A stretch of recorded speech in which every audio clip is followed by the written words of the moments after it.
আসসালামু আলাইকুম। বাংলাদেশের টি-টোয়েন্টি স্কোয়াডটা কিন্তু খুব শীঘ্রই ইউএইতে সফর করছে এবং সেখানে গিয়ে তারা কিন্তু ২টা টি-টোয়েন্টি ম্যাচ খেলবে এবং এই ২টা টি-টোয়েন্টি ম্যাচের কিন্তু সময়সূচিটা আমরা জানতে পেরেছি। প্রথম ম্যাচের সময়সূচি হচ্ছে ১৭ মে এবং দ্বিতীয় ম্যাচের সময়সূচি হচ্ছে কিন্তু ১৯ মে এবং এই ২টা ম্যাচ কিন্তু একই স্টেডিয়ামে অনুষ্ঠিত হবে, সেটা হচ্ছে শারজাহ ক্রিকেট স্টেডিয়াম এবং বাংলাদেশ সময় কিন্তু এই ম্যাচগুলো হচ্ছে রাত ৯টায় অনুষ্ঠিত হবে। ইউএই সফর শেষে বাংলাদেশ কিন্তু সফর করবে হচ্ছে পাকিস্তানে এবং পাকিস্তানে গিয়ে তারা কিন্তু ৫ ম্যাচের একটা টি-টোয়েন্টি সিরিজ খেলবে এবং ৫ ম্যাচের টি-টোয়েন্টি সিরিজ কিন্তু মোট ২টা স্টেডিয়ামে অনুষ্ঠিত হবে এবং এই ২টা স্টেডিয়াম হচ্ছে ফয়সালাবাদ স্টেডিয়াম এবং হচ্ছে লাহোর স্টেডিয়াম।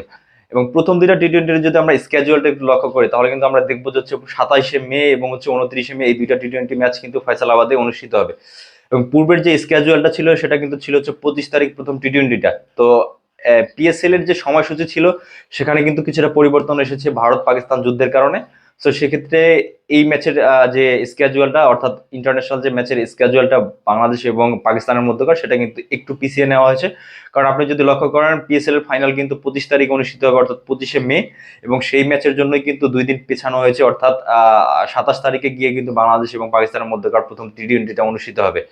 সর্বশেষ যে ৩টা ম্যাচ রয়েছে সেগুলো কিন্তু হচ্ছে লাহোরে অনুষ্ঠিত হবে এবং জুন মাসের ১ তারিখ, ৩ তারিখ এবং ৫ তারিখে এই ম্যাচগুলো কিন্তু অনুষ্ঠিত হতে আমরা দেখব এবং এই ম্যাচগুলোতে আমরা একটু যদি লক্ষ্য রাখি যে স্ক্যাজুয়ালে কিন্তু খুব একটা কিন্তু গ্যাপ নেই একটা ম্যাচের পরে আরেকটা ম্যাচের যে আসলে সময়সূচি দেওয়া হয়েছে। তো আমার মনে হয় বাংলাদেশ যদি নিজেদের দেশ থেকে ভালো একটা প্রস্তুতি নিয়ে যেতে পারে এবং ইউএই সফরে যে ২টা টি-টোয়েন্টি খেলবে তারা, এই ২টা টি-টোয়েন্টিতে কিন্তু তাদেরকে ঝালিয়ে নেওয়ার একটা সুযোগ থাকবে পাকিস্তানের বিপক্ষে যে সিরিজটা রয়েছে তার আগে। সো আমার মনে হয় যে ভালো একটা প্রস্তুতি নিয়ে বাংলাদেশকে যেতে হবে, কারণ সেখানে গিয়ে তারা কিন্তু খুব একটা যে প্রস্তুতি নিতে পারবে ভালোভাবে আমার কিন্তু মনে হচ্ছে না।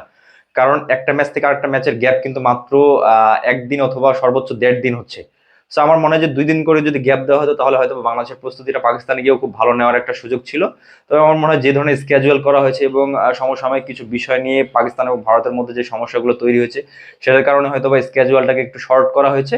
তো আমার মনে হয় বাংলাদেশ থেকেই ভালো একটা প্রিপারেশন নিয়ে বাংলাদেশকে যাওয়া উচিত, তাহলে হয়তোবা বাংলাদেশ ভালো কিছু করতে পারবে পাকিস্তান এবং ইউএইতে। অ্যান্ড বাংলাদেশ ক্রিকেট টিমটার জন্য শুভকামনা রইল। And thanks for watching.